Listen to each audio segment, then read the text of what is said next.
अस्सलाम वालेकुम। आज आप सुनेंगे एक बहुत ही दिलचस्प कहानी। चाचा जी, सुना है जिस औरत से आपकी शादी होनी थी वो बड़ी ख़तरनाक औरत थी और आपने डर के मारे से तलाक दे दी थी। बरगद के दरख्त के नीचे कुर्सी पर बैठे एक खामोश तबा बूढ़े से एक मंचले ने इस्तज़ाहिया कहा। अल्लाह बख्शे से बहुत अच्छी औरत थी। बिना नाराज़ हुए बग़ैर गुस्सा किए बाबा जी की तरफ से एक मुतमईन जवाब आया। एक नौजवान ने ज़रा ऊंची आवाज़ में कहा, लेकिन बाबा जी, लोग कहते हैं वो बड़ी ख़तरनाक औरत थी। बाबा जी कुछ देर खामोश रहे, फिर कहने लगे, कहते तो ठीक ही हैं, वो वाकई बहुत ख़तरनाक थी और हकीकतन मैंने डर के मारे इसे तलाक दी थी। ये बात तो मर्दानगी के ख़िलाफ़ है। औरत से डरना कहाँ की बहादुरी है। नौजवान जोशीले अंदाज में बोला, मैं औरत से नहीं डरता, मैं तो इससे डरता था जिस तक इसकी रसाई थी। पुरसकून जवाब आया। जवानों ने हैरत से एक दूसरे की तरफ देखा। ऐसी औरत को तो जहन्नुम में होना चाहिए। ला हौला वला कुव्वता। कहाँ आप जैसा शरीफुन नफ्स आदमी, कहाँ वो औरत। अच्छा, क्या छोड़ दिया? नौजवान के लहजे में गुस्सा था। बूढ़े की मुतजस्सिस ज़िंदगी का पिटारा खुलकर सामने आ गया था। तजस्सुस ख़त्म हुआ। अब सब बारी बारी मुंतशिर होने लगे। जाने वालों ने उन्वान पढ़ लिया था। कहानी खुद बनाई थी। जो रह गए थे वो वही थे जो असल कहानी जानना चाहते थे।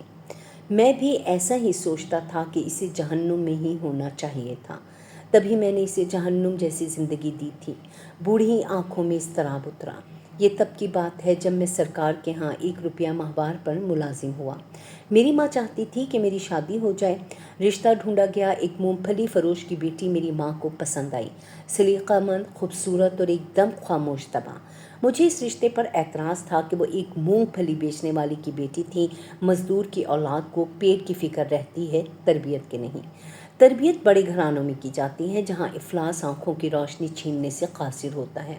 वो क्या तरबियत देगी मेरी औलाद को? लेकिन वो लड़की मेरी माँ को इतनी पसंद थी कि अम्मा इसके अलावा किसी का नाम नहीं सुनना चाहती थी।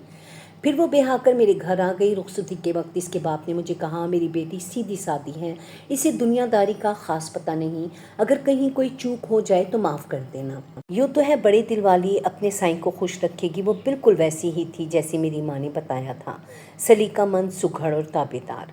बाहर दोस्तों के साथ मेरी सोहबत कोई अच्छी नहीं थी। मुलाजमत के औकात में खाना घर से बाहर खाता, दोस्तों में बैठता, रात गए तक महफिलें चलती, फिर घर जाता।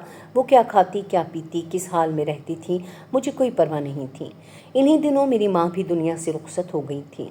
एक रोज़ मैं जुए में भारी रकम हार कर जब थका हारा घर आया तो कहने लगी, आप तो खाना बाहर खा लेते हैं, मुझे भूख लगती है, हो सके तो एक ही बार महीने का राशन डलवा दीजिए, रोज़ रोज़ बाज़ार से ख़रीदारी की सऊबत नहीं उठानी पड़ेगी। क्या? इस मूंगफली से बेचने वाली की बेटी की इतनी औकात के मुझसे मुतालबा कर सके? मुझे तैश आया। न तुम किसी बहुत बड़े बाप की बेटी कि तुम्हें पूरे महीने का राशन और ख़र्च चाहिए। अपनी औकात देखी है? गुस्से में अगर इस पर हाथ उठाया और मुग़लिज़ात भी बके। मैं ये नहीं सोच सका कि आखिर इसे ज़िंदा रहने के लिए रोटी तो हर हाल में चाहिए थी। वो जिस्मानी एतबार से काफ़ी कमज़ोर थी, मार बर्दाश्त नहीं कर सकती थी, पशेमान थी या क्या। वो 2 दिन तक बिस्तर पर पड़ी रही। मुझे इसकी भी कोई परवाह नहीं थी। फिर इसने घर में ही सीना परोना शुरू कर दिया। हाथ का हुनर इसके काम आया। यूँ इसकी रोटी का इंतज़ाम तो हो गया और मैं ये सोचकर पहले से भी ज़्यादा बेपरवाह हो गया। एक रोज़ एक हमसाये ने मुझे रोक कर कहा, दिन में जब आप घर नहीं होते तो आपके घर से बातों की आवाज़ें आती हैं। मेरे सिवा मेरी गैर मौजूदगी में कौन आता था जिससे वो इतनी आवाज़ में बातें करती थी? गुस्सा हद से सिवा था। मेरा बस न चलता था कि इसे जान से मार दूं, लेकिन मैं बस एक मौके की ताक में था। एक रात पिछले पहर किसी के बोलने की आवाज़ मेरी आंख में गई।